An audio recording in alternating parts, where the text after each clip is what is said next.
Bismillahirrahmanirrahim. Assalamualaikum warahmatullahi wabarakatuh. Innal hamdalillah nahmaduhu wa nasta'inuhu wa nastaghfiruh wa na'udzu billahi min shururi anfusina wa min sayyiati a'malina. May yahdihillahu fala mudilla lahu wa may yudlil fala hadiya lahu. Asyhadu an la ilaha illallah wahdahu la syarika lahu wa asyhadu anna Muhammadan abduhu wa rasuluhu wa la nabiyya ba'dah. Wa qala azza min qail ba'da a'udzu billahi minasy syaithanir rajim ya ayyuhalladzina amanu taqullaha haqqa tuqatih wa la tamutunna illa wa antum muslimun. Amma ba'd fa inna asdaqal hadits kitabullah wa khairal hadi hadi Muhammadin sallallahu alaihi wasallam wa sharral umuri muhdatsatuha fa inna kulla muhdatsatin bid'ah wa kulla bid'atin dhalalah wa kulla dhalalatin finnar. Alhamdulillah, para hadirin yang semoga dirahmati dan dimuliakan oleh Allah Subhanahu wa taala. Alhamdulillah, kita bersyukur kepada Allah Subhanahu wa taala bahwasanya Allah Subhanahu wa taala masih senantiasa memberikan nikmat kepada kita sehingga kita semuanya masih tetap bisa dawamu ta'ah, terus menerus di dalam menjaga ketaatan kita kepada Allah Subhanahu wa taala, ai istiqamah, terus bisa istiqamah di atas jalan Allah Subhanahu wa taala sebagaimana setiap saat kita membaca di dalam surat Al-Fatihah, ihdinas siratal mustaqim, ihdinas siratal mustaqim, ya Allah tunjukkanlah kami ke jalanmu yang lurus. Maka apa yang senantiasa kita minta kepada Allah Subhanahu wa taala agar kita senantiasa bisa tetap berada di jalan Allah yang lurus ini adalah tidak ada lain itu karena nikmat dan karunia Allah Subhanahu wa taala yang diberikan kepada hamba-hambanya, sehingga hamba-hamba Allah Subhanahu wa taala bisa tetap berada di atas jalan yang lurus karena doa dan harapannya Allah Subhanahu wa taala memberikan sebagai nikmat dan karunia-Nya. Karena berapa banyak orang yang tidak bisa istiqamah, tidak bisa menjaga sebagaimana Allah Subhanahu wa taala menjaga saudara-saudaranya, karena istiqamah yang ada yang senantiasa kita panjatkan kepada Allah Subhanahu wa taala.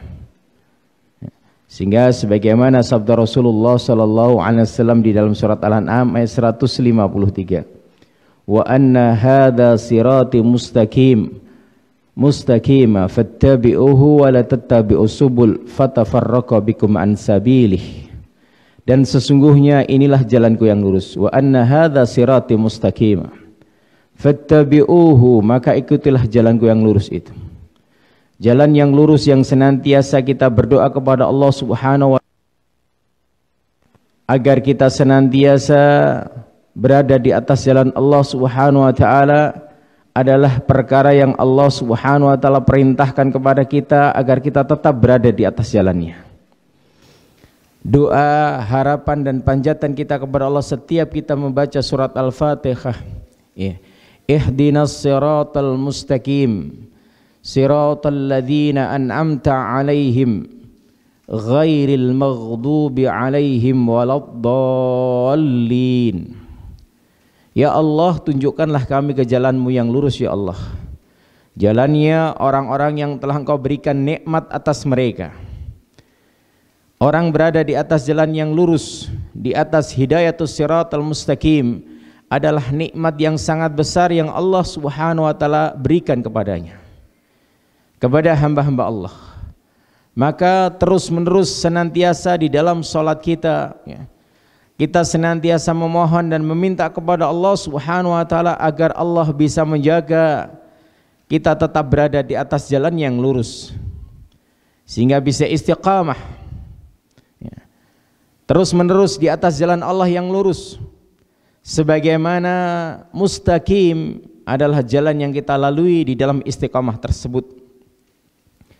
Maka inilah jalan yang Allah Subhanahu wa taala berikan kepada hamba-hamba Allah yang telah diberikan nikmat atas mereka.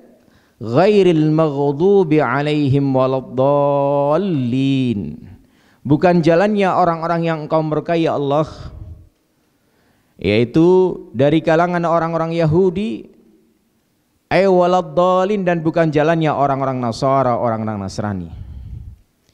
Yang mana Yahudi menyimpang karena ilmunya, mereka berilmu dan mereka tidak beramal. Sebagaimana Nasara, ya, mereka beramal dan mereka tidak berilmu. Sehingga dua golongan ini, dua kelompok ini adalah digolongkan oleh Allah Subhanahu wa taala sebagai golongan yang maghdhubun dan adhdhalun. Mereka orang-orang yang dimurkai oleh Allah Subhanahu wa taala, dan mereka adalah orang-orang yang disesatkan oleh Allah Subhanahu wa taala. Menyimpang karena ilmunya, tidak dibarengi dengan amal, menyimpang karena amalannya dilakukan tidak dibarengi dengan ilmunya. Maka sebagai hamba Allah Subhanahu wa taala, sebagai seorang muslim, hendaklah kita senantiasa jaga amalan kita dengan ilmu, ya. Tidak akan pernah kita lepaskan setiap amalan-amalan yang kita lakukan tentu dengan ilmu yang Allah Subhanahu wa taala telah ajarkan kepada kita di dalam Alkitab wa Sunnah ini, untuk mendapatkan hidayah Allah di atas siratal mustaqim, jalan Allah yang lurus. Sehingga kalau seseorang menyimpang dengan ilmunya, jatuhlah seseorang di dalam jalannya orang-orang Yahudi. Sebagaimana seseorang yang menyimpang di dalam amalannya, jatuhlah seseorang di dalam tasabbuh bin Nasara sebagaimana orang-orang Nasrani. Maka wal iyadu billah, kita berlindung kepada Allah Subhanahu wa taala agar Allah senantiasa jaga ilmu kita dan amalan-amalan kita. Allah berikan kepada kita ilmu yang bermanfaat, bukan ilmu yang tidak bermanfaat. Dengan ilmu tersebut Allah Subhanahu wa taala berikan kepada kita kemudahan di dalam kita menjalankan amalan-amalan yang ada, sehingga kita mendapatkan hidayah Allah Subhanahu wa taala, tetap berada di atas jalan yang lurus. Maka Allah Subhanahu wa taala berfirman, wa anna hadza sirati mustaqima, dan sesungguhnya inilah jalanku yang lurus. Di dalam sebuah hadis Rasulullah sallallahu alaihi wasallam menggambarkan jalan yang lurus itu hanya ada satu, jalan menuju Allah Subhanahu wa taala. Sebagaimana kata Imam Ibnul Qayyim, jalan seorang hamba di dalam beribadah kepada Allah Subhanahu wa taala inilah jalan yang lurus. Jalan seorang hamba di dalam menuju Allah Subhanahu wa taala, dalam beribadah kepada Allah Subhanahu wa taala, inilah jalan yang lurus. Maka tidak ada jalan yang diridhai oleh Allah Subhanahu wa taala melainkan siratal mustaqim, jalan Allah yang lurus. Dan di samping jalan yang lurus tersebut banyak sekali jalan-jalan yang menyimpang, jalan-jalan yang menyimpang. Maka tidak ada lain, jalan-jalan yang menyimpang itu adalah setiap jalannya syaitan memiliki andil di dalamnya. Maka inilah doa yang kita panjatkan kepada Allah Subhanahu wa taala setiap kita membaca surat Al-Fatihah. Maka Allah Subhanahu wa taala mengajarkan kepada kita agar kita senantiasa mohon kepada Allah diberikan istiqamah di atas jalan Allah yang lurus. Sebagaimana Allah Subhanahu wa taala berfirman di dalam surat Fussilat ayat 30, a'udzu billahi minasyaitonir rajim. Innal ladzina qalu rabbuna Allah thumma istaqamu tatanazzalu alaihimul malaikah alla takhafu wa la tahzanu wa absiru bil jannati allati kuntum tu'adun. Sesungguhnya orang-orang yang mengatakan Rabb kami adalah Allah Subhanahu wa taala, kemudian mereka diberikan istiqamah di atas jalan itu, tatanazzalu alaihimul malaikah, maka Allah Subhanahu wa taala menurunkan kepada mereka malaikat-malaikatnya. Alla takhafu wa la tahzanu. Janganlah kalian merasa takut dan merasa bersedih hati. Wa absiru bil jannati allati kuntum tu'adun. Dan hendaklah kalian kabarkanlah kabar gembira kepada mereka dengan surga allati kuntum tu'adun, yang mana surga itu telah dijanjikan kepada kalian, kepada orang-orang yang beriman yang senantiasa istiqamah di atas jalan keimanan itu, sehingga Allah Subhanahu wa taala akan turunkan para malaikat untuk menjaga agar mereka orang-orang beriman senantiasa dihilangkan rasa ketakutannya dan rasa kesedihannya, dan dikabarkan kepada mereka surga yang Allah Subhanahu wa taala janjikan kepada mereka.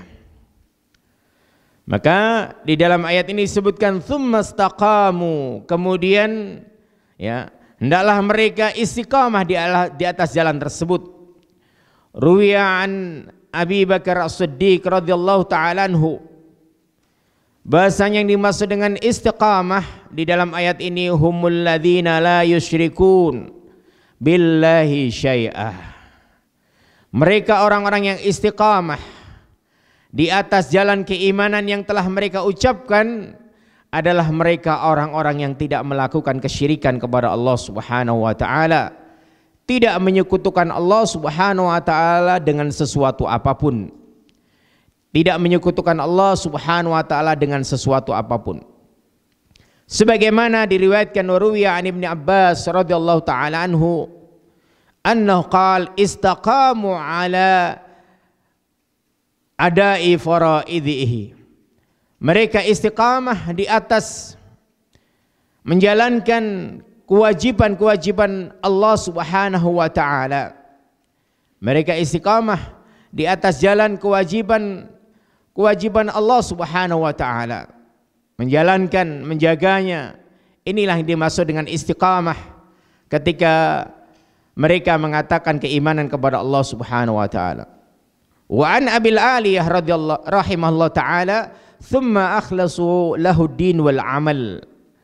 Yang dimaksud istiqamah di sini adalah mereka orang-orang yang ikhlas di dalam agamanya dan amalannya. Ai istaqamu ala taatillah, sebagaimana kata Qatadah rahimahullah taala, orang yang istiqamah di atas jalan ketaatan kepada Allah Subhanahu wa taala.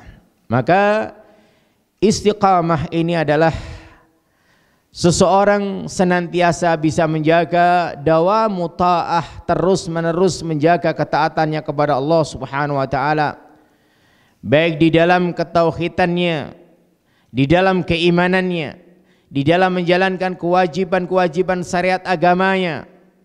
Maka tidak ada lain seseorang yang dikatakan istiqamah adalah istiqamah di atas jalan Allah dengan menjalankan syariat dan kewajibannya, menjaga keimanannya dengan ketauhidannya, sebagaimana disebutkan oleh Al-Hafidz Ibnu Rajab Al-Hambali. Yang dimaksud dengan istiqamah adalah ay ala tauhid, di atas ketauhidan Allah Subhanahu wa taala. Ketika kita mengucapkan ihdinas siratal mustaqim, tunjukkanlah kami ke jalan yang lurus ya Allah, yaitu jalan tauhid, sebagaimana kalimat yang senantiasa kita ucapkan la ilaha illallah, ay la ma'buda bihaqqin illallah. Tidak ada yang berhak untuk kita ibadai, untuk kita sembah, melainkan hanya Allah Subhanahu wa taala.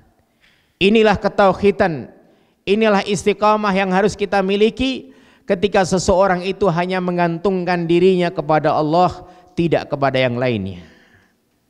Maka kalimat tauhid yang kita ucapkan ini ada kalimat nafi dan kalimatul itsbat.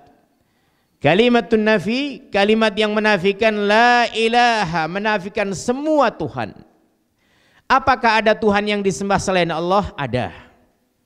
Tuhan batu, Tuhan kayu, matahari, bulan, malaikat, manusia, jin.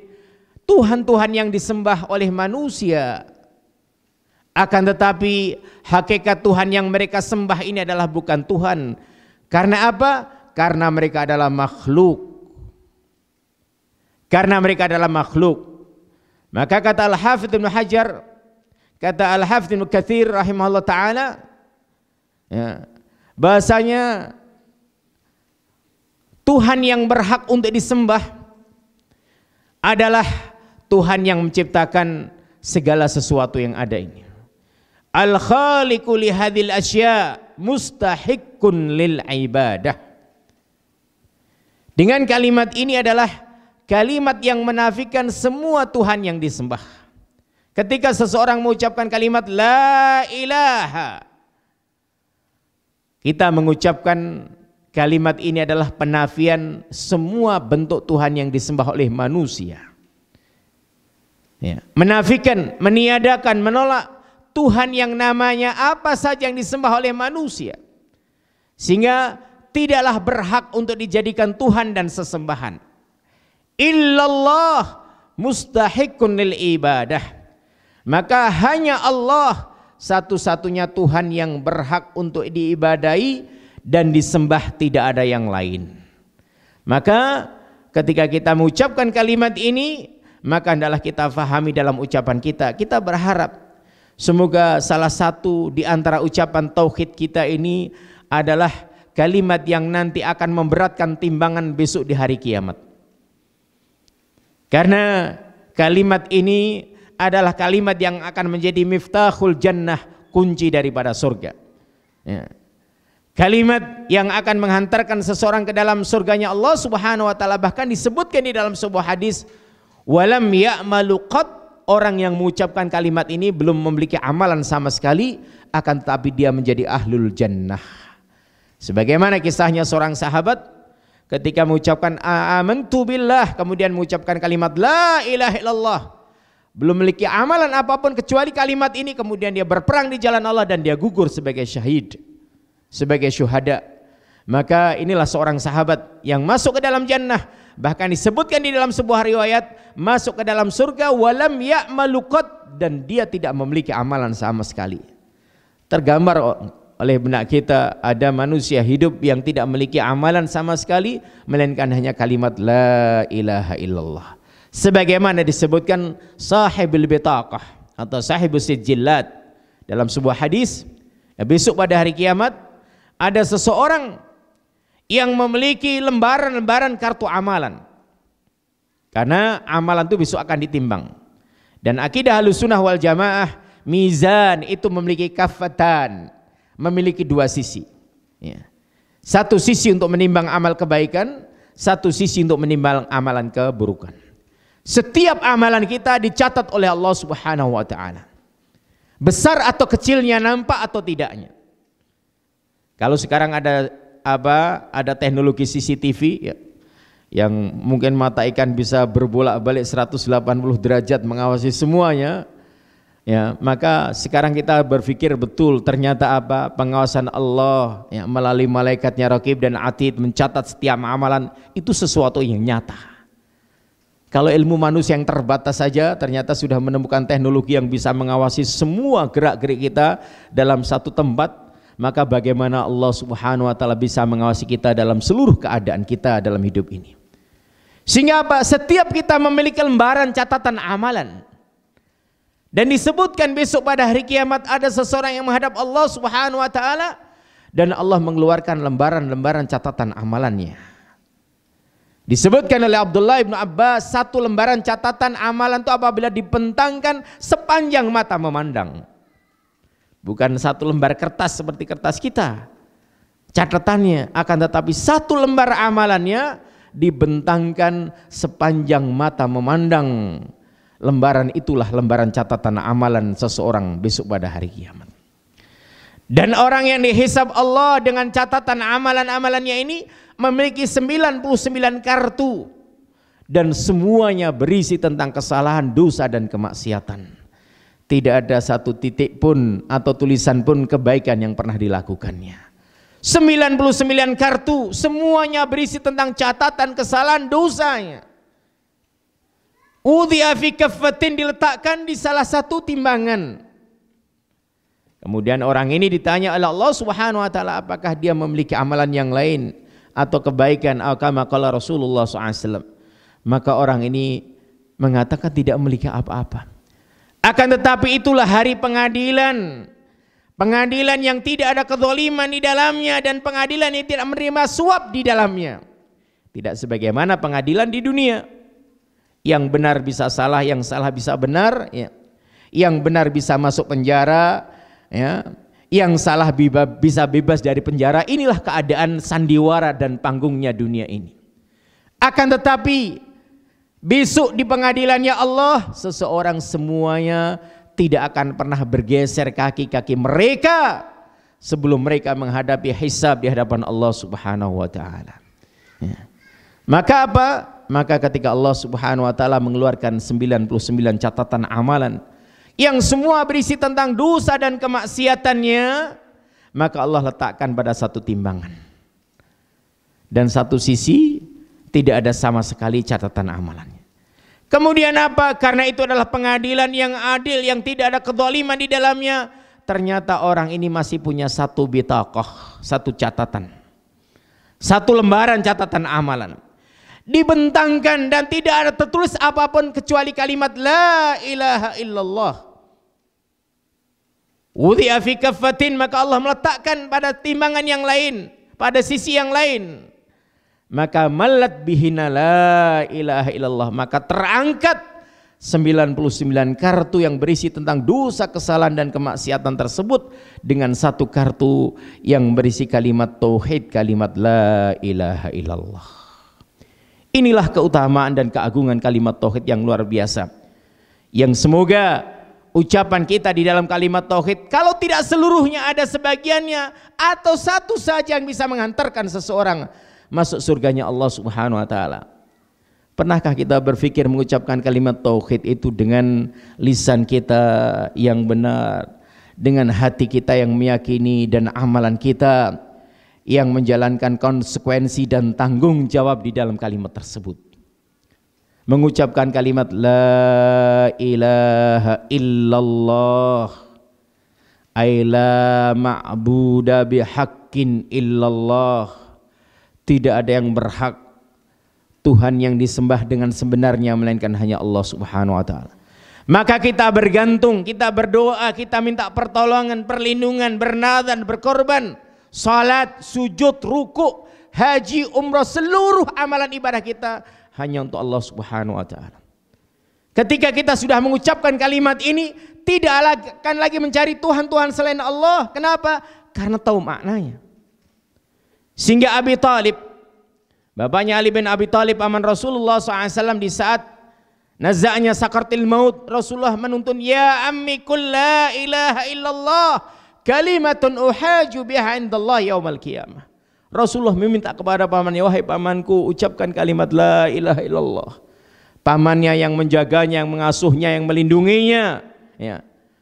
Maka Rasulullah SAW pamannya, ya, diharapkan bisa mengucapkan kalimat tauhid atau kalimat syahadat yang dituntunkan Rasulullah SAW. Akan tetapi sampai meninggal dunianya paman tidak mengucapkan kalimat tersebut. Sehingga apa? Sehingga Rasulullah SAW berdoa kepada Allah Subhanahu wa taala. Kemudian Allah Subhanahu wa taala menegurnya, innaka la tahdi man ahbabta walakinnallaha yahdi man yasha. Ya Muhammad, sesungguhnya engkau tidak akan bisa memberikan hidayah atau petunjuk sekalipun kepada orang yang paling engkau cintai. Coba bayangkan, kalau Nabi saja nggak bisa membukakan hati manusia untuk mendapatkan hidayah atau tidak, bagaimana dengan kita? Maka jangan salah, ya, jangan salah. Hidayah itu adalah di tangan Allah Subhanahu wa taala. Kita hanya bisa berusaha, berikhtiar, membukakan jalan orang untuk mendapatkan hidayah Allah, bisa istiqamah di atas jalan hidayahnya Allah Subhanahu wa taala. Akan tetapi hidayah itu adalah milik Allah Subhanahu wa taala. Sehingga apa?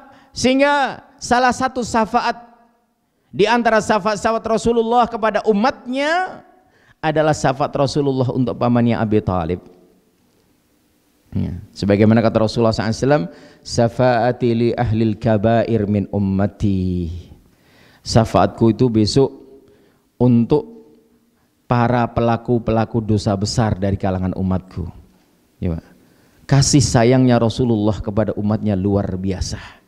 Bahkan kepada umatnya yang mereka bergelimang di dalam dosa, Rasulullah menyatakan syafaati li ahlil kabair min ummati, ya, syafaatku bagi para pelaku dosa besar dari kalangan umatku, mereka yang bertauhid dan mereka yang beriman kepada Allah dan mereka jatuh di dalam perbuatan-perbuatan dosa, besok pada hari kiamat akan mendapatkan syafaat dari Rasulullah SAW.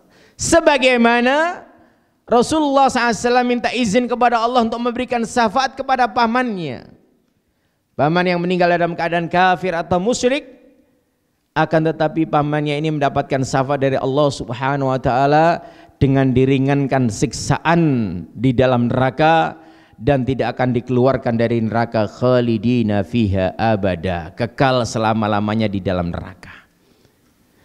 Jadi syafaatnya itu tidak mengeluarkan pamannya dari neraka, tidak, hanya diringankan siksaannya. Apa bentuk keringanan siksaan yang dialami oleh Abi Thalib? Paman Rasulullah SAW, Abi Thalib akan dikenakan terumpah atau serandal dari neraka, kemudian meleleh otaknya, hancur seluruh tubuhnya, balik lagi ke jasad utuhnya, terus seperti itu.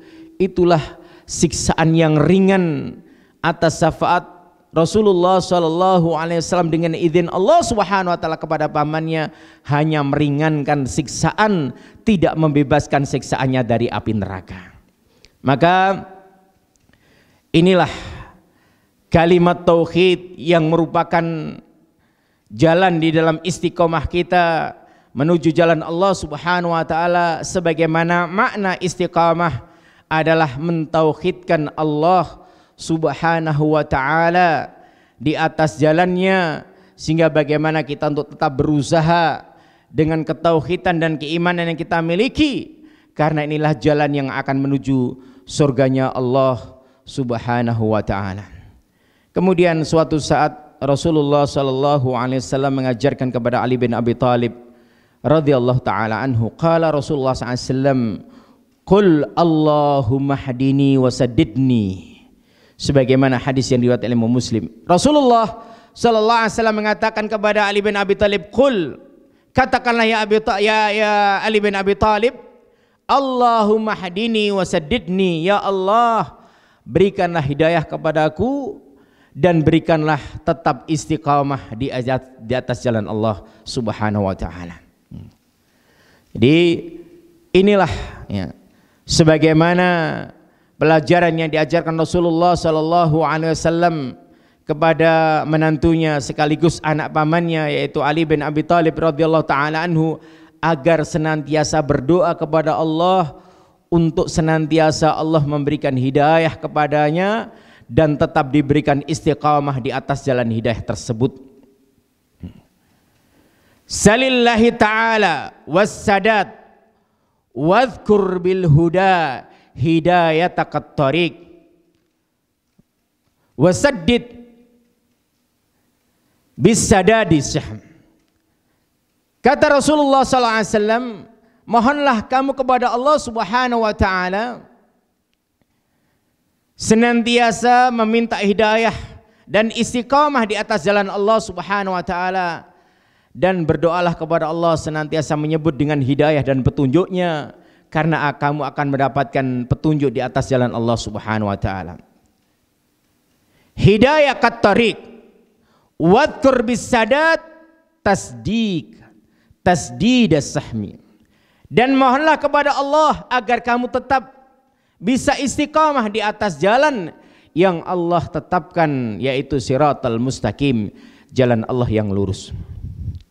Sehingga seorang tabi'in Hasan al-Basri senantiasa berdoa kepada Allah ketika setiap membaca ayat Al-Quran di dalam surat Al-Aqaf atau ayat di dalam surat Fussilat, innal ladzina qalu rabbunallah dan seterusnya, maka beliau mengatakan Allahumma anta rabbuna Allahumma rzuqnil istiqamah, ya Allah Engkau adalah Rabb kami, Tuhan kami, dan berikanlah ya Allah kepada kami istiqamah di atas jalan tersebut. Maka kalau seandainya para salafus saleh, para sahabat-sahabat Rasulullah, para tabi'in, para immah, mereka senantiasa berdoa agar Allah menjaga hidayahnya, agar Allah menjaga istiqamahnya, maka bagaimana setiap kita senantiasa berdoa dan wajib dan sudah seyogyanya untuk senantiasa meminta kepada Allah Subhanahu wa ta'ala agar Allah memberikan istiqamah di atas jalan hidayah tersebut. Sebuah hadis yang diriwayatkan Imam Muslim dari Abu Hurairah radhiyallahu taala anhu, Abdurrahman bin Sakhr ad-Dausi radhiyallahu taala anhu qala Rasulullah sallallahu alaihi wasallam, qaribu wasaddidu,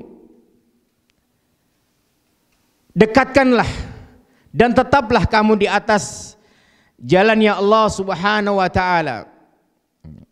Jadi kita diperintahkan oleh Allah Subhanahu wa ta'ala melalui lisan Rasulnya, bahasanya agar kita senantiasa untuk apa? Untuk berada dan memohon kepada Allah agar tetap istiqamah di atas jalan tersebut. Wa'lamu annahu la yanju,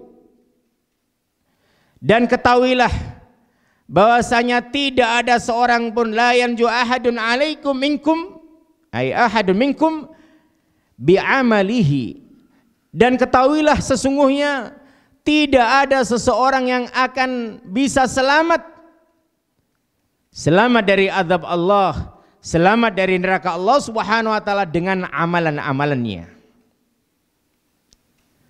Jadi ini Rasulullah SAW menghabarkan kepada kita semuanya, dan ketahuilah sesungguhnya tidak ada seorang pun yang akan bisa selamat dari kita ini, dari kalian, dengan amal perbuatannya. Apa maknanya? Seseorang itu masuk surga bukan karena amalan yang kita lakukan. Dia terhindar dari neraka dan azab Allah bukan amalan-amalan yang kita lakukan atau amalan kebaikan yang kita lakukan. Kemudian para sahabat heran bertanya, qalu wala anta ya Rasulullah. Para sahabat bertanya, ya Rasulullah, tidak juga engkau ya Rasulullah yang tidak akan selamat dengan amalan-amalan ini? Maka kata Rasulullah, qal wala ana, termasuk aku, illa ayataghamadani Allahu birahmatin wa maghfiratin wa fadlin, kecuali Allah Subhanahu wa ta'ala yang akan melindungi kita dengan rahmatnya, dengan fadilahnya, dengan ampunannya, sehingga Allah Subhanahu wa ta'ala akan memasukkan kita dalam surga dan menjauhkan kita dari neraka. Hadis ini hadis yang diriwayatkan oleh Imam Muslim menggambarkan kepada kita, ketahuilah bahasanya seseorang itu masuk surga bukan karena amalannya, dan seseorang itu dijauhkan dari neraka bukan karena amalannya. Apa maknanya? Amalan kita tidak akan bisa untuk menebus surganya Allah dan menebus azabnya Allah. Ya. Sekalipun dari kita lahir sampai kita mati ini terus beramal kebaikan, ya. Seandainya gitu, tidak pernah melakukan keburukan, kemaksiatan, salahan, dosa dan sebagainya, maka seluruh amalan kebaikan kita tidak akan sanggup untuk membayar dan membeli surganya Allah. Sebagaimana amalan kebaikan kita juga tidak akan sanggup, ya, menjauhkan kita dari azab Allah. Kenapa? Karena seseorang itu masuk surganya Allah dan dijauhkan dari nerakanya Allah karena ampunan Allah, karena rahmatnya Allah, karena kemuliaan Allah yang diberikan kepada hamba-hambanya, bukan karena amal perbuatan kita. Sehingga ini sesuatu yang harus kita fahami. Di dalam ikhtiar dan usaha, syariat kita mengajarkan bagaimana kita harus beramal saleh, beribadah dan seterusnya. Akan tetapi ketahuilah, jangan salah. Jadi sebanyak amalan apapun yang kita miliki tidak akan sanggup untuk membayar dan membeli surganya Allah Subhanahu wa ta'ala. Karena apa? Karena amalan yang kita lakukan ini hanya salah satu sebab di antara sebab seseorang memasuki surganya Allah, sedangkan seseorang dinyatakan sebagai ahlul jannah, sebagai penduduk surga, menjadi hambanya Allah, penduduk surga karena ridhonya Allah, karena rahmat Allah yang diberikan kepada hamba-hambanya. Maka jangan merasa mentang-mentang saya ini setiap hari sholat jamaah di masjid, qiyamul lail, sholat malam saya terjaga, puasa Senin Kemis terjaga, bahkan puasa Daudnya, sodakohnya terjaga dan sebagainya, merasa berbangga dengan amal perbuatannya dan menyangka amalan-amalan itu yang akan menghantarkan dia masuk surga. Sedangkan kata Rasulullah, kita tidak akan masuk surga melainkan dengan rahmat dan kemuliaan yang Allah Subhanahu wa taala berikan kepada hamba-hambanya. Maka inilah perkara yang harus kita fahami, bahasanya bagaimana kita senantiasa berdoa kepada Allah Subhanahu wa taala untuk mendapatkan hidayahnya, yaitu hidayah di atas siratal mustaqim, di atas petunjuk jalan yang lurus. Tidak ada lain dalam rangka menjalankan kewajiban dan syariat agama Allah Subhanahu wa taala. Disebutkan oleh Abdullah bin Abbas radhiyallahu taala anhuma, al-istiqamah, ya, istiqamah itu mengandung 3 perkara. Istiqamah di dalam lisan seseorang, istiqamah di dalam hati seseorang, dan istiqamah di dalam jawarih, anggota badan seseorang. Ini istiqamah yang perlu kita fahami, bahasanya istiqamah itu apakah istiqamah di dalam lisannya, apakah istiqamah di dalam hatinya, ataukah istiqamah di dalam amal perbuatannya. 3 perkara, 3 unsur yang mana seseorang kalau dia berdoa kepada Allah Subhanahu wa taala, minta kepada Allah agar di atas jalan yang lurus, istiqamah di atas jalan Allah, lisannya, hatinya, perbuatannya senantiasa dijaga oleh Allah Subhanahu wa taala. Kemudian juga dikatakan oleh Al-Hafidz Ibnu Rajab Al-Hambali, bahasanya istiqamah itu adalah istiqamah ala taatillah wal wajibat, yaitu istiqamah itu adalah istiqamah di atas ketaatan dan kewajiban-kewajiban Allah Subhanahu wa taala. Jadi dikatakan istiqamah, yang pertama adalah istiqamah di atas kewajiban dan ketaatan kepada Allah Subhanahu wa taala. Kemudian yang kedua adalah istiqamah di atas tauhid. Kata Al-Hafidz Ibnu Rajab, seseorang istiqamah itu adalah ketika seseorang senantiasa di atas jalan ketauhidan, senantiasa di atas kalimat tauhid, kalimat la ilaha illallah.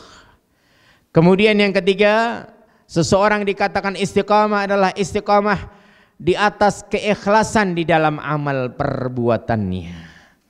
Maka kata Al-Hafidz Ibnu Rajab Al-Hambali, ya, bahasanya seseorang dikatakan istiqamah kepada Allah Subhanahu wa taala, 1, ketika dia bisa menjaga ketauhidannya kepada Allah, menghindarkan diri dari berbagai macam kesyirikan-kesyirikan yang ada. Karena kita tahu amalan yang paling besar di dalam perkara amalan agama kita adalah amalan tauhid, amalan ketauhidan. Dan kita tahu bahasanya dosa yang paling besar di dalam perkara agama kita adalah dosa kesyirikan. Sehingga inilah perkara yang sangat besar di dalam perkara istiqamah. Kemudian yang kedua adalah istiqamah ala ta'ah wal wajibat. Kata Al-Hafidz Ibnu Rajab, istiqamah di atas ketaatan dan kewajiban-kewajiban yang diperintahkan Allah Subhanahu wa taala. Apa yang Allah perintahkan kepada kita dari perkara ketaatan dan kewajiban, hendaklah kita senantiasa jalankan. Fattaqullah mastata'tum, bertakwalah kepada Allah Subhanahu wa taala sesuai dengan kemampuan kalian. Kita senantiasa berdoa kepada Allah agar Allah memberikan kemampuan dari perkara-perkara yang diperintahkan di dalam ketaatan dan kewajiban-kewajiban yang ada. Kemudian perkara yang ketiga, kata Al-Hafidz Ibnu Rajab Al-Hambali, bahasanya yang dikatakan istiqamah adalah apa? Istiqamah di dalam keikhlasan beramal. Al-ikhlasu fil amal.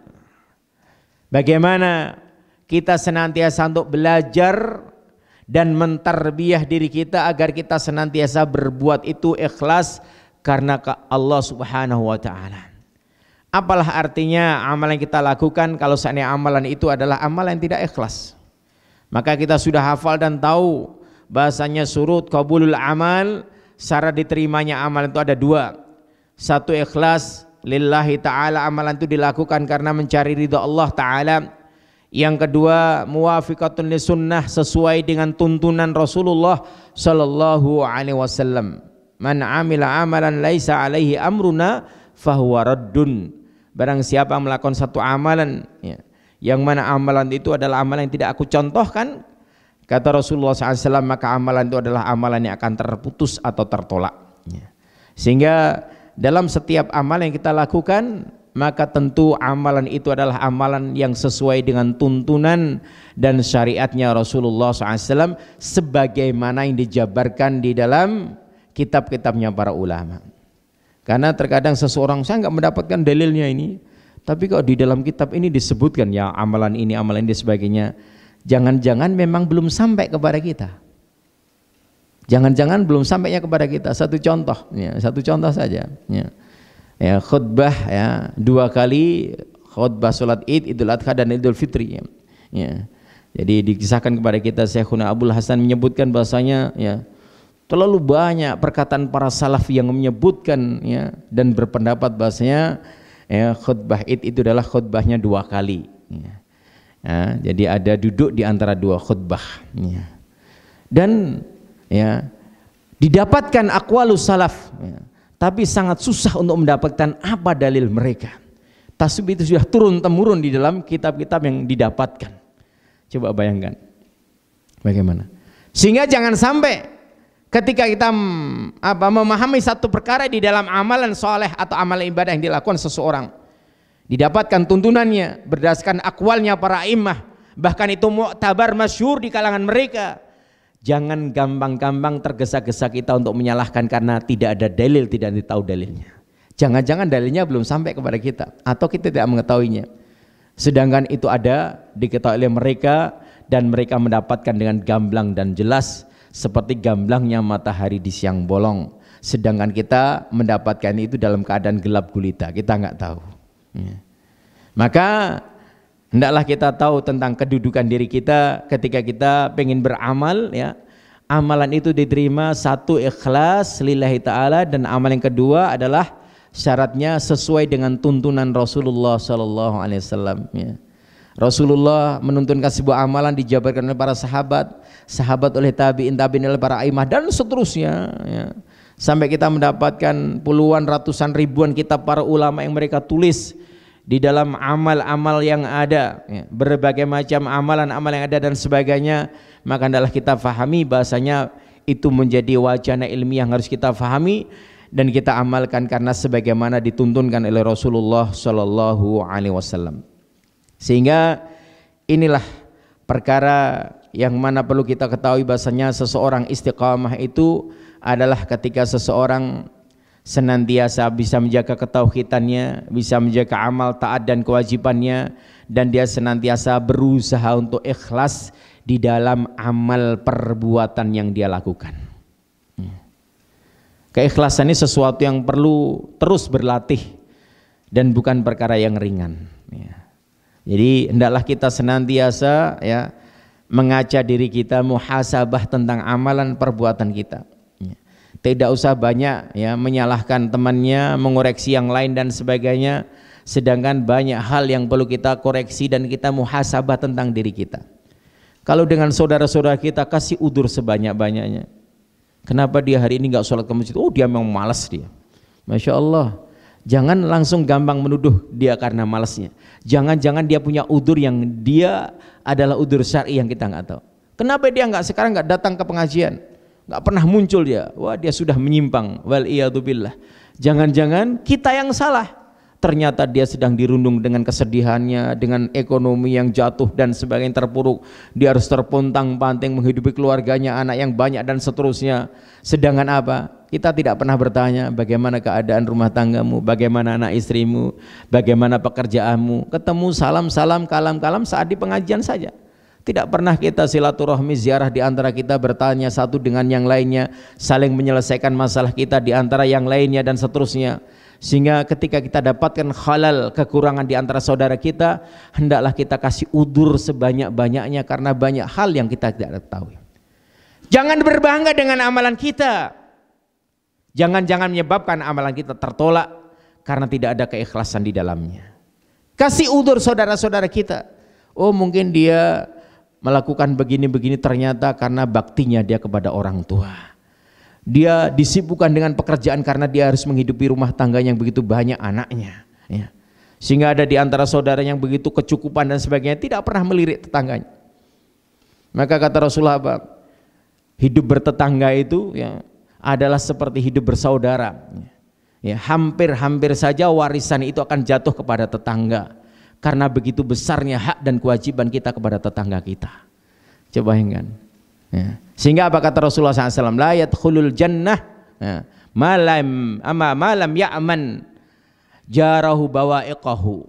Tidak akan masuk surga seseorang yang tidak bisa menjaga lisannya, gangguannya kepada tetangganya. Coba bayangkan. Tetangga kantor kita, tetangga rumah kita, tetangga jamaah kita, tetangga masjid kita dan sebagainya. Betapa banyak kita melalaikan kewajiban-kewajiban ini yang terkadang itulah amalan yang menyebabkan kita akan masuk surganya Allah. Bahkan kata Rasulullah SAW, tidak akan masuk surga orang yang tidak bisa menjaga gangguannya kepada tetangga. Maka tetangga itu punya hak dan kewajiban yang harus kita penuhi. Ya. Inilah perkara yang banyak kita lalaikan. Ya. Bahkan kita bertetangga di dalam komunitas kita ini satu contoh. Ya. Bagaimana kita bisa menjaga keadaan kita, lingkungan kita, bertetangga dan sebagainya, yang tidak saling menyakiti, tidak saling mengganggu dan sebagainya. Bahkan seharusnya semakin dekatnya kita kepada Allah, seringnya kita duduk di majelis ilmu, ya, seringnya hadir kita di masjid, itu melunakkan hati kita, ya, menambah kebaikan-kebaikan amalan kita, ya. Kemudian adab kita, pergaulan kita, muamalah kita dengan siapa saja. Baik yang mereka yang sudah biasa datang di majelis taklim bersama kita maupun orang-orang awam yang belum kenal sama sekali. Ya. Karena apa? Itu semuanya merupakan kewajiban dan tanggung jawab kita di dalam menyeru kita kepada Allah Subhanahu wa taala. Jangan menghalangi mereka masuk surganya Allah karena lisan dan karena perbuatan kita. Kenapa? Ternyata kita nggak bisa menghindari gangguan, ya.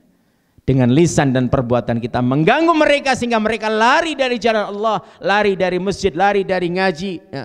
Lari dari lingkungan yang baik. Ternyata apa? Ternyata karena cara muamalah kita yang keliru.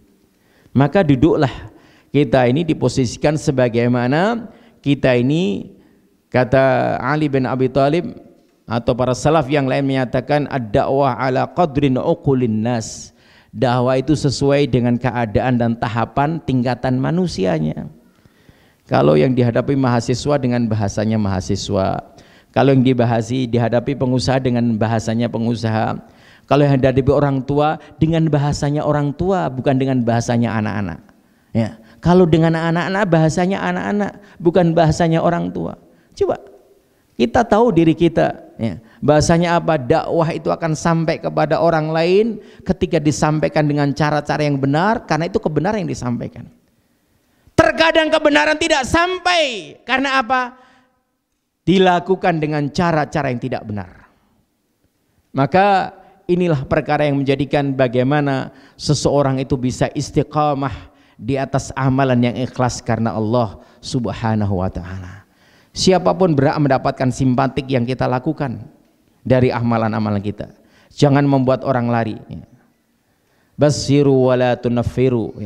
Berikanlah kabar gembira kepada mereka. Janganlah buat mereka lari, takut kepada kalian. Karena apa? Kebenaran tidak akan sampai kepada mereka ketika mereka meninggalkan kita. Buatlah mereka nyaman, buatlah mereka tertarik. Buatlah mereka dengan senang kehadiran kita, baik lisan kita, perbuatan kita, ya, muamalah kita, sehingga masya Allah inilah mendapatkan barokah di dalam amalan-amalan perbuatan kita. Kemudian perkara yang lain bahasanya perlu kita ketahui bahasanya istiqamah yang senantiasa kita minta kepada Allah Subhanahu wa taala itu asalnya adalah di dalam hati kita. Sehingga disebutkan di dalam hadis Rasulullah SAW yang diriwayatkan Imam Ahmad dari Anas bin Malik radhiyallahu taala anhu, la yastaqimu imanu 'abdin hatta yastaqima qalbahu. Tidak akan istiqamah imannya seorang hamba sampai seorang hamba itu bisa istiqamah di dalam hatinya. Maka dikatakan oleh para ulama aslul istiqamah fil qalb. Asal pokok fondasinya istiqomah itu ada di dalam hati. Sebagaimana dikatakan oleh Al-Hafidz Ibnu Rajab Al-Hambali, fa aslul istiqamah istiqamatul qalb ala tauhid. Ya, pokok atau asal istiqomah itu adalah istiqomah seseorang di dalam hatinya ketika hatinya itu senantiasa mentauhidkan Allah Subhanahu wa taala. Kemudian ya, bahasanya ya, ketika seseorang memahami dan meyakini bahasanya istiqomah yang kita miliki, ya, ketika istiqomah itu pokoknya ada di dalam hati kita, kemudian disebutkan la yastaqimu ya, qalbuhu illa yastaqim hatta yastaqimu lisanuh. Tidak akan ya istiqamah di dalam hatinya sampai seseorang itu istiqamah di dalam lisannya. Ini semuanya berkaitan. Iman seseorang tidak akan istiqamah selama seseorang tidak memiliki istiqamah di dalam hatinya. Hati seseorang tidak akan bisa istiqamah selama seseorang tidak bisa istiqamah di dalam lisannya.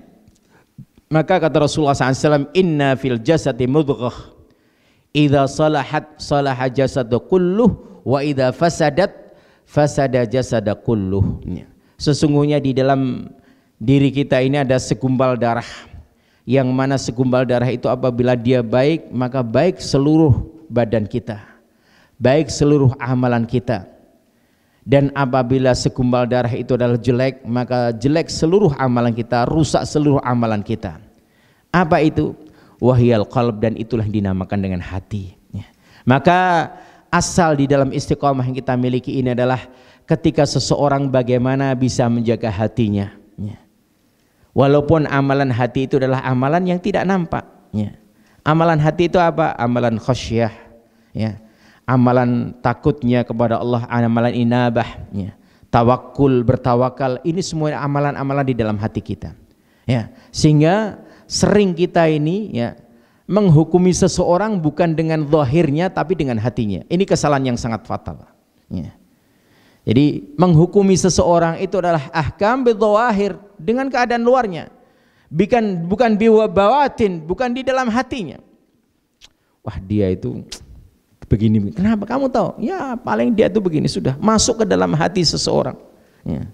Paling dia itu begini. Sedangkan orang itu tidak melakukan sesuatu ya, yang dia menyangka bahasanya apa? Dia tahu tentang apa yang ada di dalam hatinya. Sering kita melakukan hal yang keliru di dalam muamalah kita dengan yang lain, masuk ke dalam bawatin, sesuatu yang tidak nampak di dalam hati-hati atau amalan-amalan qalb yang dimiliki oleh saudara-saudara kita. Dengan suudonnya, ya, dengan hasadnya, dengan irinya dan sebagainya. Terkadang seseorang jatuh dalam kabair, dosa-dosa besar yang dia tidak menyadarinya. Kali itulah dosa-dosa besar menyangkut di dalam amalan-amalan qalbiyah di antara saudara-saudara kita. Maka cukup kita itu menghukumi zahir saja. Oh, dia begini ya, karena memang dia tidak melakukan begini. Secara zahir apa yang nampak? Kita nggak boleh. Tapi kayaknya dia itu maksudnya begini. Maksudnya gimana? Maksudnya itu ada di dalam hatinya, niatnya ada di dalam. Mana kita tahu apa yang terbesit di dalam benak dia, di dalam hati dia? Kita nggak tahu. Maka seseorang jangan tajarruk melampaui batas sesuatu yang tidak mampu kita lakukan. Dan ingat, kita ini hidup bukan menjadi hakim bagi yang lain. Itu sesuatu yang harus kita pahami.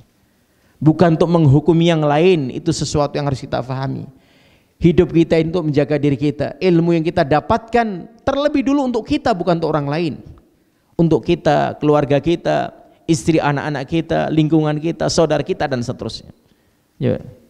Wal'iyadzubillah, terkadang seseorang ya, dia memiliki ilmunya kesana kemari menyampaikan kepada, ternyata di lingkungannya tidak dijaga.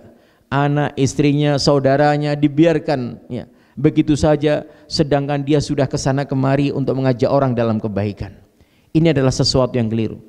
Maka ketika seseorang belajar itu adalah yang pertama izalatul abajahla an nafsih. Dia menghilangkan kebodohan dirinya ya. Dalam rangka apa? Dalam rangka untuk mendekatkan diri kepada Allah Subhanahu wa taala. Bukan dalam rangka untuk yang lain.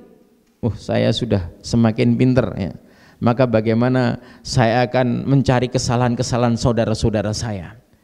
akan menjadi ilmu saya itu timbangan di dalam untuk menghukumi orang lain dan sebagainya. Ini namanya tughyanul ilm, yaitu ilmu yang melampaui batas, ilmu yang tidak berbarokah dan bahkan mendatangkan madarat bagi seseorang. Seharusnya seseorang ketika bertambah ilmu, ya, bertambah lunak hatinya, terjaga lisannya, baik amal perbuatannya, ya. Semakin sedikit pertengkarannya, ya, semakin lunak hatinya, ya, semakin baik amal-amalannya, pergaulannya dengan yang lainnya. Seharusnya seperti itu.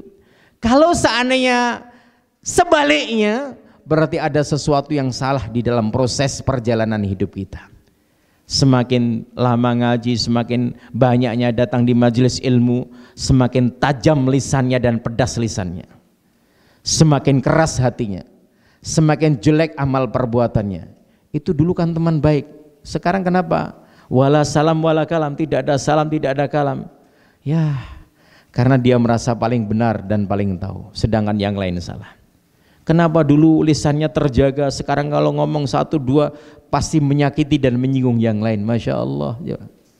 Gimana? Kenapa dia dulu orangnya muadab, ya, sopan, ya, baik muamalahnya, akan tetapi sekarang sebaliknya. Tidakkah kita ingat kata Rasulullah SAW, ya, bahasanya Rasulullah SAW mengajarkan kepada kita, akmalul mu'minina imanan ahsanuhum akhlaqa ay khuluqa. Orang iman yang paling sempurna imannya adalah mereka orang yang paling baik akhlak budi pekertinya.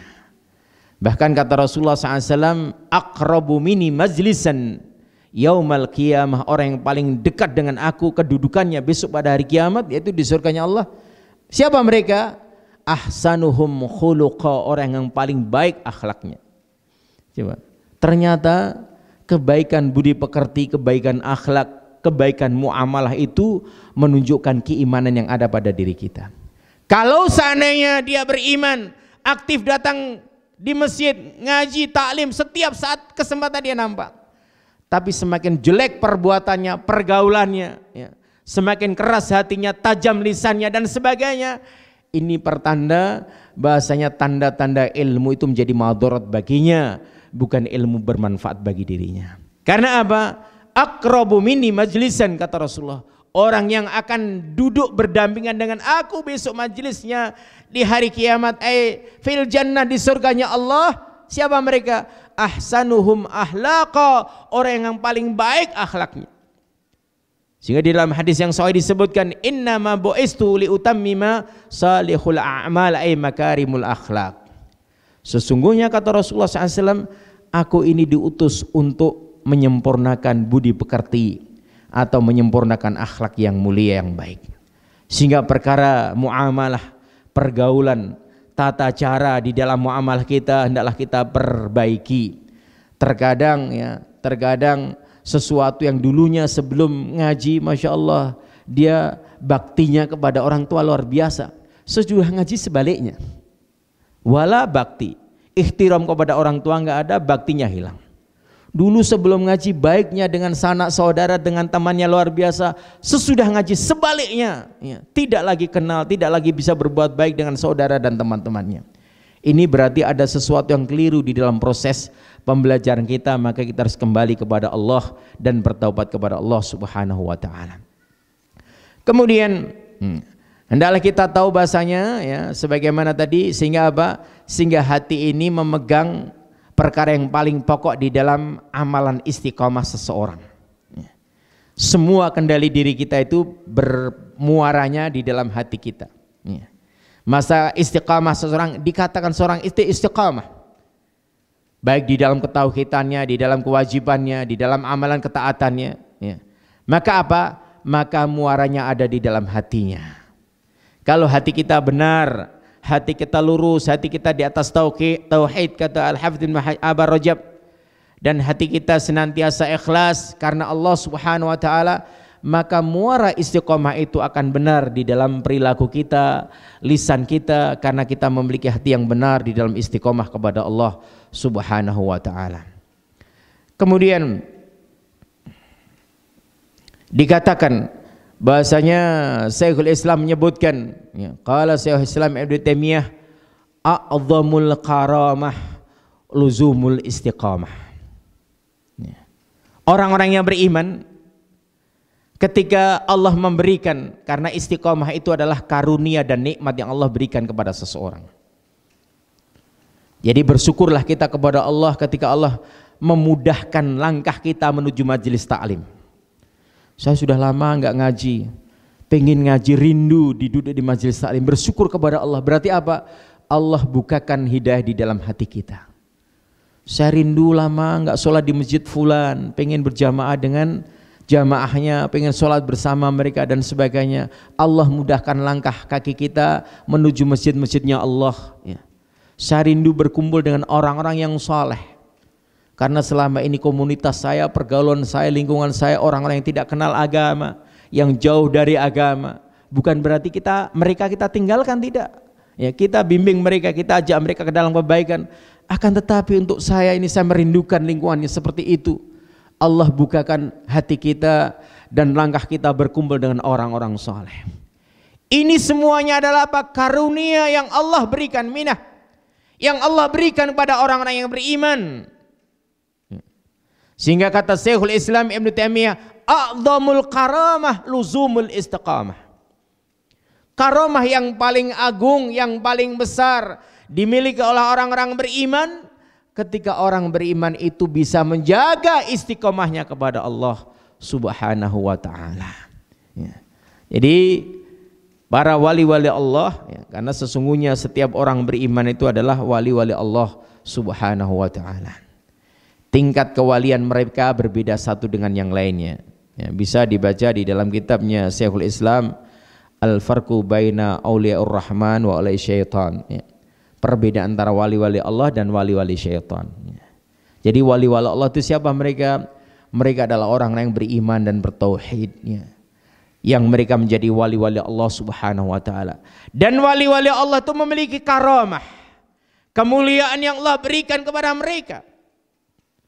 Sebagaimana kalau di dalam pembahasannya para nabi dan rasul, mereka punya mukjizat, ya, yang Allah berikan kepada mereka, ya, di dalam diri para nabi dan rasul, dan Allah berikan karamah, kemuliaan itu kepada para wali-wali Allah Subhanahu wa ta'ala. Bisa di dalam kitab Sahih Bukhari, Sahih Muslim membaca karamahnya para salaf, karamahnya para sahabat, para tabi'in dan seterusnya, ya. Sangat banyak kisah-kisah yang ada, ya, di dalam kisah-kisah mereka tentang bab karamah, ya. Yang kadang-kadang kita ini juga nggak tahu karena nggak pernah membacanya. Masa ada karamahnya para sahabat, ya? Masa ada karamahnya para tabi'in, para imam dan seterusnya. Ini sesuatu yang kita perlu fahami, ya.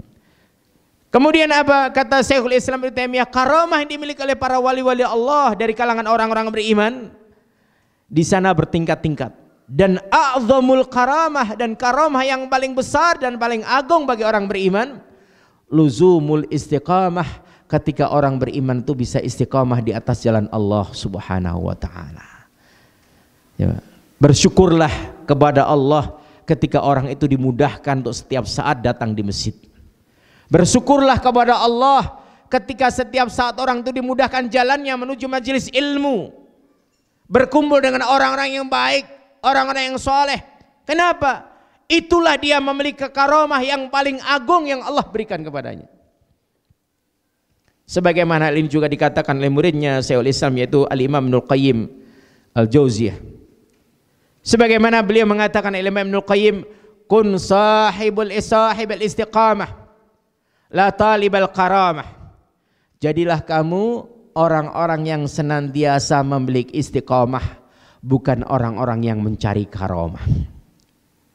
Fa inna nafsaka mutaharrikatun, karena sesungguhnya jiwa kamu itu apa?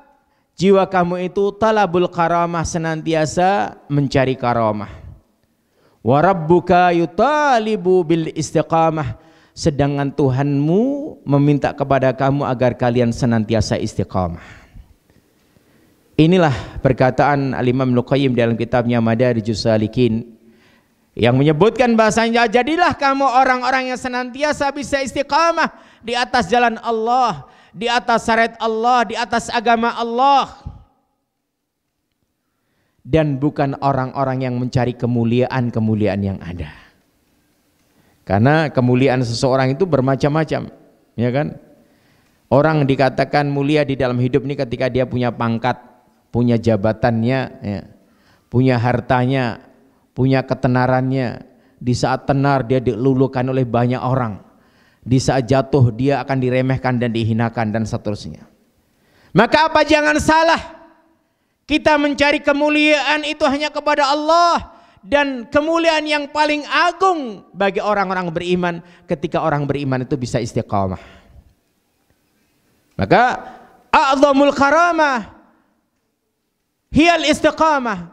Karamah yang paling agung bagi orang beriman ketika orang beriman itu bisa istiqamah di atas jalan Allah Subhanahu wa taala. Kemudian kata Imam Ibnu Qayyim, karena sesungguhnya setiap jiwa ini, ya, setiap jiwa ini mencari kemuliaan-kemuliaan yang ada, ya, baik yang berkaitan dengan urusan-urusan dunia, mencari kemuliaannya, kerja siang malam bagaimana mendapatkan harta, ya, sekolah dari SD, TK sampai program bagaimana dia mendapatkan ijazahnya, ya. Kemudian dia mencari ke sana kemari bagaimana dia mendapatkan jabatannya, dia mencari ke sana kemari bagaimana mendapatkan ketenarannya dan sebagainya, ya. Maka apa, kata Imam Qayyim, setiap jiwa ini tergerak dan berkeinginan untuk mencari kemuliaan-kemuliaan yang ada.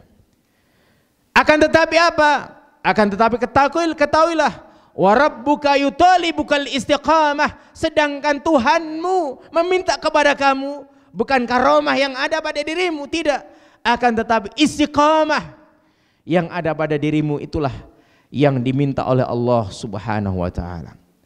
Wa rabbuka yutalibul istiqamah, dan Tuhanmu meminta kepada kalian yaitu istiqamah, agar kalian tetap istiqamah di atas jalan Allah Subhanahu wa taala. Maka bagaimana para salaf senantiasa berdoa, ya, kepada Allah Subhanahu wa taala, Allahumma rzuqnil istiqamah, ya Allah berikanlah kami istiqamah, sebagaimana doa-doa yang lain, ya. Ya. Jadi doa-doa yang senantiasa diajarkan Rasulullah SAW meminta kepada Allah petunjuknya, Allahumma inni as'alukal huda wat tuqa wal afafa wal ghina, dan seterusnya. Inilah doa-doa yang senantiasa kita panjatkan agar Allah Subhanahu wa taala senantiasa menjaga kita dan kita senantiasa berada di atas jalan istiqamah yang Allah Subhanahu wa taala, ya, jaga di dalam kita menjaga agamanya. Kemudian, ya, bahasanya seseorang yang bisa menjaga istiqamahnya yang bermuara di dalam jiwanya, dan jiwa itu ada di dalam hatinya, dan seseorang akan bisa memasuki surganya Allah Subhanahu wa taala ketika orang tersebut memiliki hati yang selamat. Sebagaimana Allah Subhanahu wa taala berfirman, yaumul la yanfa'u malun wala banun illa man atallah biqalbin salimin. Pada hari yang mana tidak akan lagi bermanfaat harta, benda dan anak keturunan. Yang di saat manusia hidup maka dia memperbanyak anaknya, keturunannya. Yang di saat dia hidup memperbanyak harta kekayaannya, pangkat dan jabatannya. Akan tetapi ada di saat hari yang mana harta tidak bermanfaat, keturunan tidak bermanfaat, apa yang kita miliki tidak akan bisa memberikan manfaat apa-apa. Melainkan apa kata Allah? Illa man atallah biqalbin salimin, kecuali orang yang datang menghadap Allah dengan hati yang selamat, hati yang diliputi dengan rasa khasyatullah, takut kepada Allah Subhanahu wa taala, hati yang senantiasa berada di atas jalan keimanan dan ketauhidan kepada Allah Subhanahu wa taala. Sehingga sebagaimana Rasulullah SAW, maka Nabi SAW mengajari doa kepada kita, Allahumma inni as'aluka qalban saliman, ya Allah berikanlah kepada kami, ya Allah, hati-hati kami yang selamat. Inilah doa yang diajarkan Rasulullah SAW kepada kita semua, yang sebagaimana disebutkan di dalam kitab Sahih Muslim, kemudian di dalam kutub Sunan dan yang lainnya, Musnad Imam Ahmad, bahasanya Rasulullah SAW mengajarkan kepada kita agar kita senantiasa berdoa kepada Allah Subhanahu wa taala, meminta kepada Allah agar Allah memberikan hati kita hati yang selamat, senantiasa hati yang istiqamah di atas jalan Allah Subhanahu wa taala. Allahumma inni as'aluka qalban saliman, ya Allah, kami mohon kepada kamu ya Allah, kepadamu ya Allah, hati yang senantiasa, hati yang bisa menyelamatkan sehingga seseorang akan memasuki surganya Allah Subhanahu wa taala biqalbin salimin, dengan hati yang selamat, hati yang senantiasa diliputi dengan rasa takutnya kepada Allah, dan hati yang senantiasa diliputi dengan rasa keimanan dan ketauhidannya kepada Allah Subhanahu wa taala, sehingga setiap saat apa yang kita panjatkan di dalam salat kita, di dalam bacaan Al-Quran kita, ketika berlalu kalimat ihdinas siratal mustaqim, ya, kita menata hati kita, kita menata lisan kita, kita menata jawarih kita, ya, anggota badan kita, dalam rangka menjaga istiqomah kita di dalam menjalankan amalan-amalan ketaatan dan kewajiban kita kepada Allah Subhanahu wa taala, sehingga ketika seseorang beriman memiliki perkara istiqomah di dalam hidupnya di dunia ini, maka alamat dia memiliki kemuliaan yang ada. Karena karomah yang paling besar bagi orang beriman adalah istiqomahnya, sehingga istiqomah yang akan memberikan kemuliaan di akhirat. Orang beriman akan dipetiknya ketika hidup di dunia ini sebelum di akhiratnya. Sedangkan Allah Subhanahu wa taala akan memberikan balasan bagi orang-orang yang istiqamahnya dengan hati yang selamat ketika memasuki surganya Allah, sebagaimana Allah mengangkat derajat mereka yang tinggi, memberikan kemuliaan yang tinggi di dunia ini ketika seseorang senantiasa bisa istiqamah, menjaga perkara ketaatannya, keimanannya, ketauhidannya, menjalankan syariat-syariatnya, ya, menjaga agama Allah Subhanahu wa taala dengan hatinya, lisannya dan jawarihnya, maka Allah akan jaga kemuliaan kita di dunia ini dan di akhirat nantinya ketika kita akan memasuki surganya Allah Subhanahu wa taala. Ini saja yang bisa kita sampaikan, ya. Sebelum kita akhiri mungkin ada pertanyaan, kami persilahkan, ya. Wallahu a'lam bishawab, ya. Subhanakallahumma bihamdika asyhadu an la ilaha illa anta astaghfiruka wa atubu ilaik. Ada pertanyaan sebelum saya tutup, saya akhiri? Tafadhal. Nggih, monggo. Waalaikumsalam warahmatullahi wabarakatuh. Ya. Jadi bagaimana tip untuk menjaga istiqomah? Yang pertama adalah kita senantiasa berdoa kepada Allah Subhanahu wa taala. Karena perkara istiqomah itu adalah perkara karunia yang Allah berikan kepada hambanya, ya. Perkara istiqomah itu adalah perkara karunia yang Allah berikan kepada hambanya, maka kita hanya bisa meminta kepada Allah, tidak kepada yang lain. Kemudian bagaimana, ya, sesudah kita berdoa kepada Allah Subhanahu wa taala, kita senantiasa menjaga hati kita, lisan kita, perbuatan kita di dalam amalan ketaatan kepada Allah, ya. Sesudah kita berdoa, ya, kita menjaga lisan kita, hati kita, perbuatan kita dalam amalan-amalan ketaatan kepada Allah. Kemudian yang berikutnya, bagaimana kita senantiasa menjaga komunitas dan lingkungan kita, bi'ah kita, di dalam rumah kita, di dalam lingkungan kerja kita, di dalam lingkungan pergaulan kita, agar kita senantiasa bisa istiqamah. Maka seseorang itu butuh support yang lainnya. Karena apa? Al-imanu yazidu wa yanqus, ya. Al-iman itu bisa naik, bisa turun, bisa bertambah dan bisa berkurang. Maka di saat kita terjaga lingkungan dan keadaan kita, maka insya Allah kita akan terjaga karena support teman-teman yang lain atau lingkungan kita, komunitas kita. Di saat kita jauh dari mereka, maka seseorang juga akan tergelincir dalam berbagai macam kesalahan sehingga dia hilang istiqomahnya di dalam melakukan amal-amal kebaikan. Wallahu a'lam bishawab. Ini panjang. Saya seorang mahasiswa, saya ingin meminta saran dari antum, apakah saya lebih baik mengikuti kegiatan organisasi kampus agar banyak mendapatkan relasi teman atau tidak? Karena dalam organisasi tersebut masih mereka ditemui beberapa kemajemukan seperti campur baur dan lain sebagainya. Saya juga minta kemudian kiat-kiat agar dapat untuk bisa istiqomah. Jadi melihat diri kita masing-masing.